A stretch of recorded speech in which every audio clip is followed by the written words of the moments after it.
Hi అందరికీ. బొంబాయి రవ్వతోటి ఉప్మానే కాదు, ఒకసారి ఇలా బ్రేక్ఫాస్ట్‌ని చేయండి. టేస్ట్ సూపర్‌గా ఉంటుంది. మిక్సీ జార్‌లోకి ఒక కప్పు వరకు రవ్వ, ఒక కప్పు వరకు వాటర్, 2 స్పూన్ల వరకు ఆయిల్, 2 స్పూన్ల వరకు పెరుగు వేసుకొని మూత పెట్టి మెత్తగా గ్రైండ్ చేసుకొని బౌల్‌లో వేసుకొని అంతా కలిసేటట్టు కలుపుకొని ఒక 5 నిమిషాల పాటు పక్కన పెట్టుకోవాలి.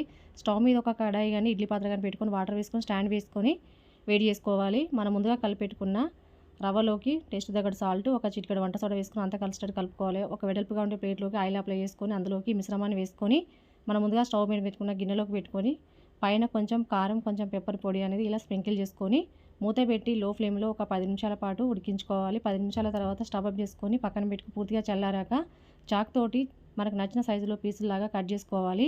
ఇప్పుడు స్టవ్ మీద మరో ప్యాన్ పెట్టుకొని దాంట్లో ఒక స్పూన్ వరకు ఆయిల్ వేసుకొని మనం కట్ చేసుకున్న పీసెస్‌ని ఒక్కొక్కటి వేసుకొని రెండు వైపులా ఒక్కొక్క నిమిషం పాటు ఫ్రై చేసుకొని తీసుకొని పల్లి కొబ్బరి చట్నీతో తిన్నారంటే టేస్ట్ అనేది సూపర్‌గా ఉంటుంది.